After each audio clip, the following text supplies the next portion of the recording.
What's going on, guys? The regular season is now over. It's time for the Stanley Cup playoffs. As I'm going to do my annual playoff prediction video, and at the end, we'll actually compare that to an EA playoff simulation. So starting off here, guys, with the bracket challenge. First matchup in the West, we got the Avalanche and the Seattle Kraken. I think here we can see how they compare. You guys can see 94 points for the Avs there compared to the Kraken's 90. So the Central Division really wasn't the best this year because obviously Avalanche finishing first there. Less goals per game, lower goals against per game though, better power play, better penalty kill. They got Rantanen, they got McKinnon.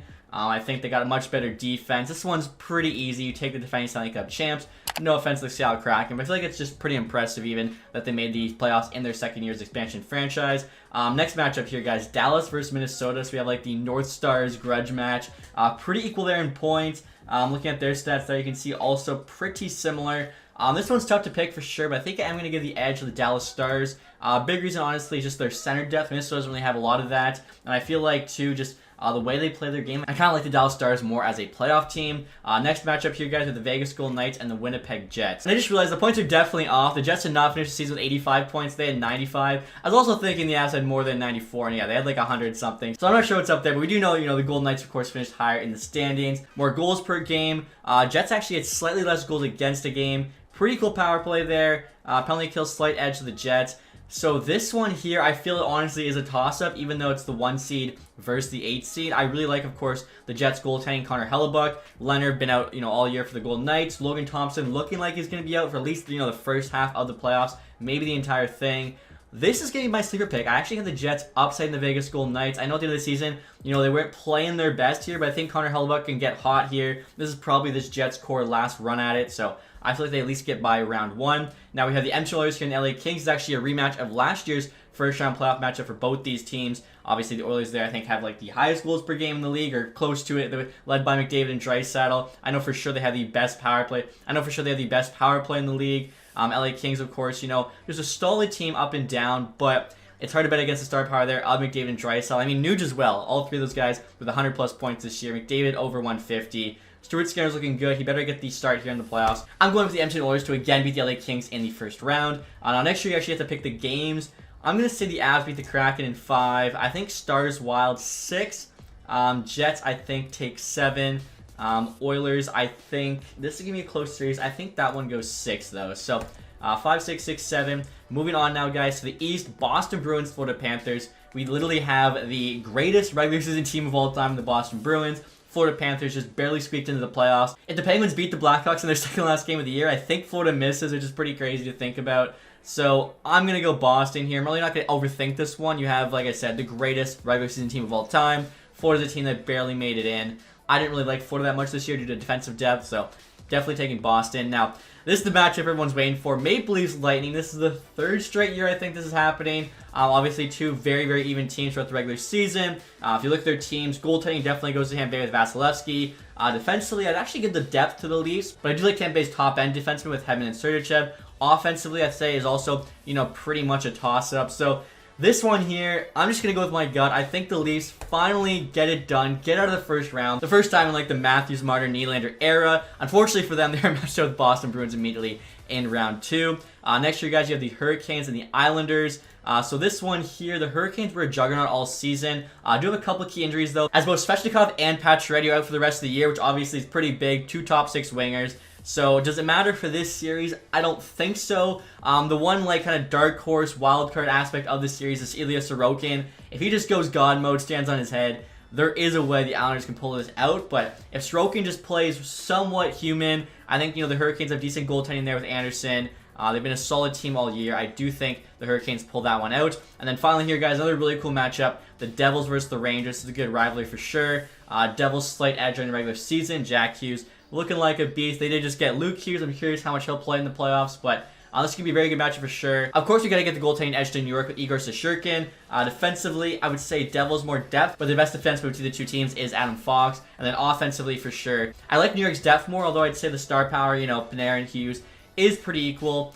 This one, again, it's a toss-up 50-50. I'm going to go with my gut, and that is the Rangers. So Boston here, I think, makes quick work of the Panthers, winning that series in 5. Leafs Lightning, I think this goes 7. This is going all the way. Hurricanes Islanders, honestly, Islanders are going to win at least a game or 2. I don't think it goes too far. Maybe 6. And then I think Rangers Devils also goes 7. So some good matchups there for sure. Now, in the second round of the playoffs, guys, we have the Avalanche and the Dallas Stars. So in terms of goaltending, I definitely like Andre more than Yorgi for the Stars, but the Avalanche, defending Stanley Cup champs, you got Stanley on the back end. Even without Landeskog, like I should mention, very key injury for them, missing their captain. You still got McKinnon and Rantanen. Nichushkin's become an absolute beast. I feel like you got to go with the defending Cup champs there and the Avalanche. Next series there, you got the Oilers and the Jets. So you got a good Canadian series here. As I mentioned, I feel like Hellebuyck might steal that first round series for the Jets, but I think after that, long 7-game series, they're matched up now with McDavid and Draisaitl.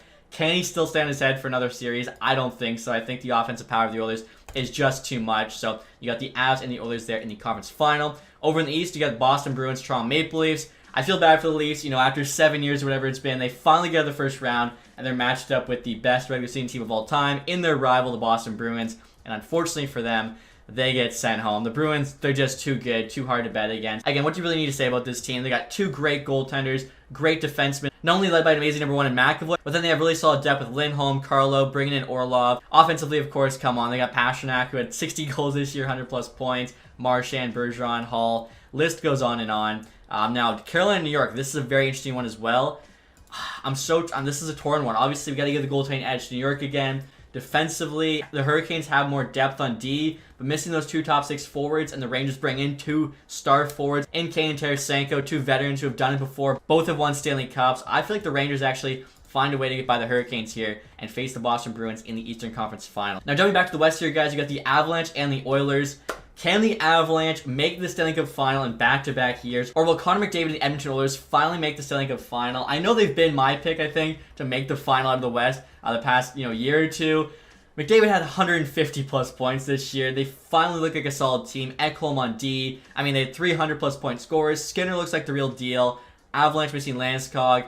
They're going to be tired after all this play. Making a Stanley Cup run last year. I'm going with the Oilers there to make it out of the West. And then in the East, guys, Boston, New York. We got original 6 matchup. Very, very cool.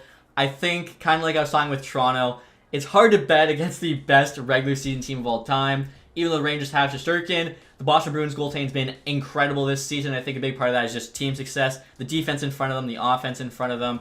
I think, they have the depth.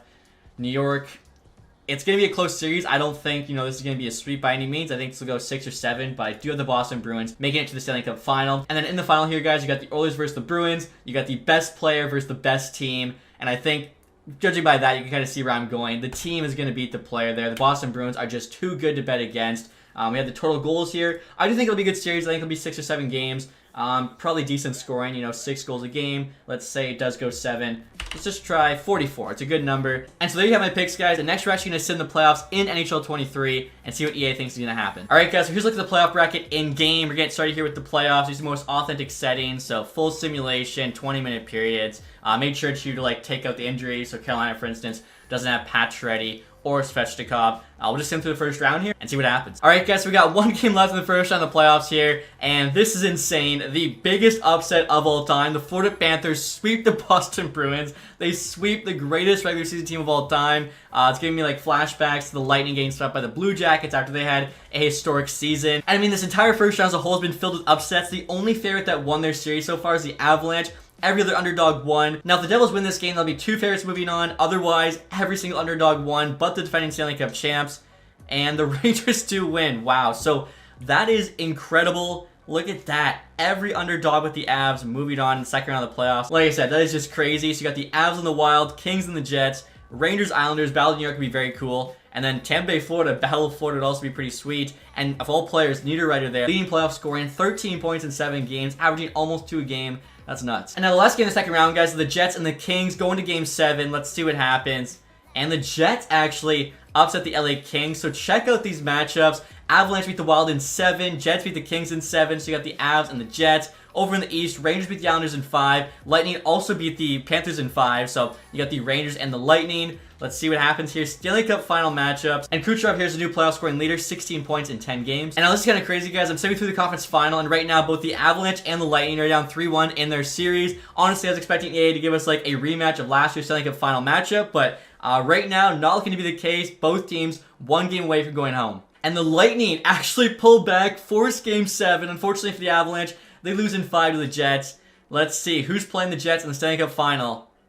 It is the New York Rangers. Okay, so they almost blew the 3-1 lead, able to hold on there. So you got the Jets and the Rangers. I feel like it's much more likely the Rangers will make it than the Jets, but obviously you never know. Kyle Connor, currently playoff scoring leader, 23 points in 19 games. Stanley Cup final here, guys. We'll simulate period by period, just because obviously a lot more on the line. Lindgren there in the first, nothing in the second. Rangers win the first game 4-0. Not looking good so far for the Jets. Now game 2 here, 3-1 lead for the Rangers. I mean, the Jets, what are you doing? Still 3-1. The Jets push back there in the third. Unfortunately for them, Rangers hold on, win 4-3. Now have a 2-0 series lead. So game 3 here, guys, is now in Winnipeg. They have the home ice advantage, and they're up 2. Kyle Connor with a couple, up 3. Connor looking for the hat trick, does not get it, but the Jets do win that game, no sweep. And game 4 here, guys, can the Jets tie up the series? They're down 2 early. Fox and Patrick game, but Connor 2 more. He's on a mission. 4-3. Wow, the Jets hold on, tie the series up. I respect that. Game 5 back in Madison Square Garden. Jets have 1 goal lead. 2 goals now, Sam Gagner. Rangers tie it up. Force OT and get the OT winner from none other than Barclay Goodrow. Wow, what a comeback. So game 6 here, guys. Potential Stanley Cup winning game for the Rangers. And they're up 1. Zibanejad. They're up 2. Could this be it? It is. 2-1. Dubois gets 1, but that's not enough. The New York Rangers win the Stanley Cup in 6 games. Congrats to them. Kyle Connor, though, playoff scoring leader there, 29 points in 25 games. We'll see Patty Kane, 28-25, plus minus though of 0. Would he win the Conn Smythe? I mean, look, it's pretty much all Winnipeg. Ehlers, Scheifele, Panarin was about a point per game. I feel like probably Shesterkin, if he had 6 stats. 909, 278 is really not that great. So does Patty Kane potentially win the Conn Smythe and win another Stanley Cup with the Rangers? That'd be a pretty cool story for sure. Maybe even retires on top afterwards. But that's going to do it, guys, for this video. If you enjoyed it, leave that thumbs up. Make sure to leave a comment. Let me know which team you think is going to win the Stanley Cup. If you guys haven't subscribed yet, hit the sub button. Thank you so much for watching. Have a nice day. Goodbye.